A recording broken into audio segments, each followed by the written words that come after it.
Follow your heart is advice that makes no sense at all. Your heart doesn't have thoughts or feelings or anything. That's all in your brain. Your heart is just a pump. It's an important pump, and it's going to pump blood throughout your body through your arteries, but it's not something to follow, unless, of course, you're a red blood cell, in which case you should follow the path that the heart is pumping you through. And that's what this video is about. We're going to diagram out the path of blood flow through the heart and through the vessels that connect to the heart. And finally, at the end, you'll have a couple chances to practice this path of blood flow and get really good at it. Let's jump to the whiteboard and get started. So I have left and right marked on our diagram. And before anyone accuses me of not knowing my left from my right, remember the person is facing us. So their left would be on our right and their right would be on our left. I've got the basic outline of most of the heart here. Everything in dark red is going to be muscle. Our heart is mostly muscle because it's an organ that pumps. And it's going to do that by contracting cardiac muscle. I also have a couple of valves right here and right here. And this is going to divide the heart up into these 4 chambers. We have the right atrium and we have the right ventricle. And then on the other side, on the left side, we're going to have the left atrium and then the left ventricle. And blood is going to flow from the atrium to the ventricles and then outside of the heart. We'll get into that in just a second. And of course, we have a lot of blood vessels that take blood into and out of the heart, which I'm drawing on the diagram now. Okay, so our diagram just got kind of complicated, but we're going to take it step by step to follow the path of blood flow through the heart and all of these blood vessels. So as the diagram is being colored in, I want to point out something, that everything I label in blue is where oxygen poor blood or low oxygen blood is traveling. And everything that I label in red is going to be where oxygen rich or high oxygen blood is going to be traveling. Now the blood vessels aren't blue and they aren't even red. The blood vessels are more of kind of a grayish color. And our blood itself is only ever red. It'll be a slightly darker shade of red when the oxygen levels are low and a slightly brighter shade of red whenever the oxygen levels are high. But it's only ever red, never blue. And we're just using blue and red on the diagram to indicate where the blood is oxygen poor, that's going to be blue, and where it's oxygen rich, which we'll color in red. But again, that's just to help us follow the diagram a little bit easier. And right away, you'll notice something. That on the right side of the heart, everything is in blue, meaning it's low oxygen blood. And on the left side of the heart, everything's in red, meaning it's high oxygen or oxygen-rich blood. So even though our heart is one pumping organ, it's really kind of 2 separate pumps. One half is going to pump the low oxygen blood, and the other half is going to pump the high oxygen blood. I'm going to start with the right atrium just because we got to start somewhere, but I could really start anywhere to describe the path of blood flow. So starting with the right atrium, the blood is going to flow from there down into the right ventricle, and it's going to flow through a valve called the tricuspid valve. The whole purpose of a valve is to only let blood flow through one direction, like my favorite band, and therefore preventing blood from flowing back the wrong direction. So whenever blood flows from a right atrium down to the right ventricle, and then the heart contracts and pumps blood from the right ventricle through this next valve, this previous valve, the tricuspid valve, will shut closed so that no blood can pass back into the right atrium. And that's really important. If blood is going back the wrong way, then not enough blood is going to get out of the heart to get to wherever it needs to go. This particular valve, the tricuspid valve, you can't see it in the diagram, but it really has 3 points of attachment called chordae tendineae, and they're going to connect down to the bottom of the right ventricle. Whenever that right ventricle contracts and pumps blood out through this artery, then the tricuspid valve will shut so that no blood can pass backward into the atrium. Okay, so from the right ventricle, whenever the heart contracts, it's going to pump blood up through this valve, which is called the pulmonary semilunar valve. Semilunar is just describing the shape, and pulmonary means the lungs. So we're going to see the name pulmonary in a lot of structures right now. Just remember, whenever you see pulmonary, it's either going to or from the lungs. So right ventricle through the pulmonary semilunar valve into the pulmonary artery. Again, pulmonary means lungs. Artery means it's moving blood away from the heart. Just remember, artery, away. The pulmonary artery just means away from the heart and toward the lungs. You'll notice the pulmonary artery is going to branch to 2 sides. That's because it needs to go to the left lung. It also is going to pass back here to connect to the right lung. So blood will flow from that pulmonary artery into the left lung, and there the blood is going to receive oxygen from the alveoli in our lungs, and it's going to give away the waste product CO2 to the alveoli in our lungs so that we can then breathe that out. Our diagram is about to go from everything being colored blue to everything being colored red because our blood has gained that oxygen, meaning that it's gone from kind of the darker red to the brighter red. But again, our blood vessels aren't blue or red. They're really just sort of a gray, and we're using that color change to show where the blood has oxygen and where it doesn't. From the left lung, it's going to travel through the pulmonary veins back into the heart. And that'll happen both on the left side and of course on the right side because we have 2 lungs. So all of these pulmonary veins, these 2 right here, as well as these 2 over here, which are going to pass behind the heart, those all connect to the left atrium right there. From the left atrium, the blood's going to pass through a valve called the mitral valve, or it's also called the bicuspid valve because it's got 2 points of attachment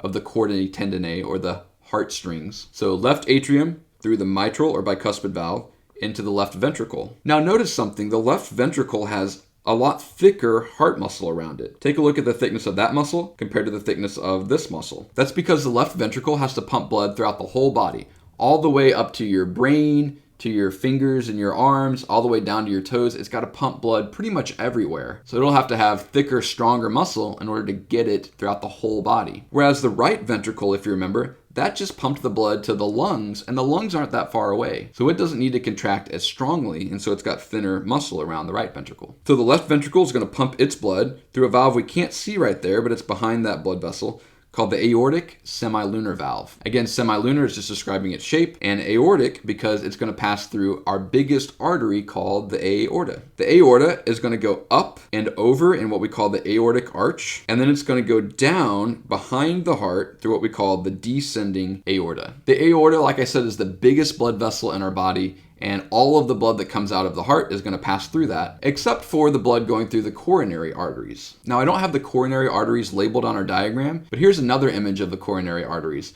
They're tiny arteries. They actually branch off from the aorta there, and they're going to take blood to the muscle in the heart. Basically, they'll give blood to this muscle right in there, and there, all around the heart. And that's really important. If one of those coronary arteries gets blocked, then we have a heart attack because the muscle in the heart isn't getting the oxygen that it needs, and that tissue is going to start to die off. So just remember, the coronary arteries branch off from the aorta. They wrap around the heart like a crown, which is what coronary means, and they provide the heart muscle with blood. If they get blocked, that's a heart attack. But most of the blood is going to travel through the aorta. Some of it's going to travel through these 3 branches that branch off the aortic arch, and that's going to connect to the upper body's tissue capillaries. That would be capillaries in your brain, in your shoulders, in your arms, in your hands.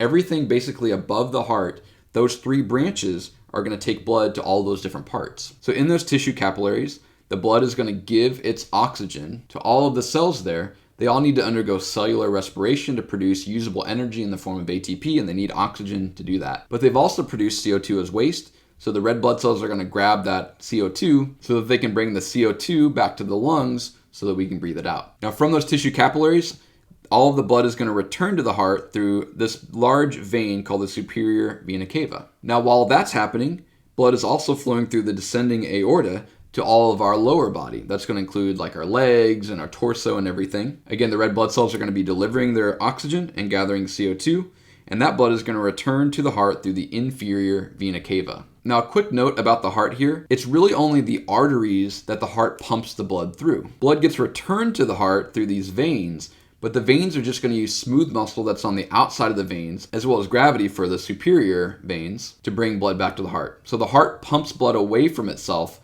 but it doesn't pump blood back to itself. We use smooth muscle and the movements of the body in order to get that blood back to the heart. And so at this point, all the blood has returned back to the right atrium, which is where we started from. Okay, that was a lot. The only way to learn all of this is to practice going through the stages of it on your own over and over again. I'm going to recap everything a little bit quicker now, and then you have a couple chances to practice after this. We started, just because I chose to, in the right atrium. From the right atrium, blood is going to pass through the tricuspid valve into the right ventricle. When the heart contracts, blood is going to pass from the right ventricle through the pulmonary semilunar valve, through the pulmonary artery, which is going to branch to the left and right lungs.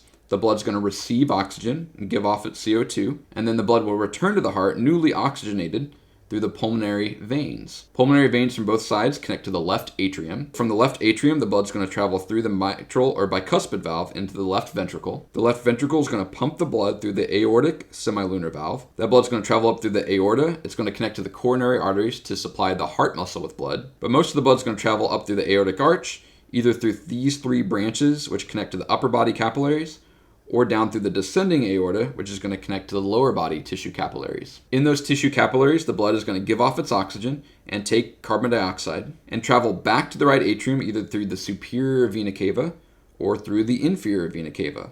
That brings us back to the right atrium, which is where we started. One more time, even quicker. Right atrium, tricuspid valve, right ventricle, pulmonary semilunar valve, pulmonary artery.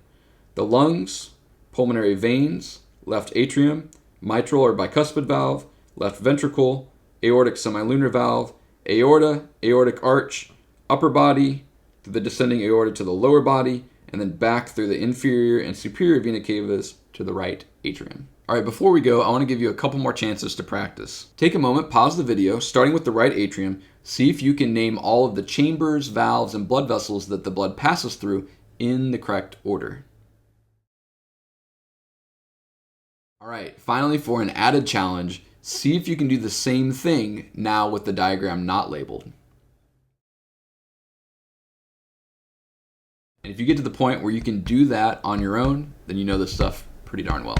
Hopefully this video helped you learn the path of blood flow through the heart. One quick fun fact before we go. A lot of people think that the heart sounds that your heart makes, a lot of people think that's your heart pumping, but technically it's not. It's actually the sounds of your valves snapping shut.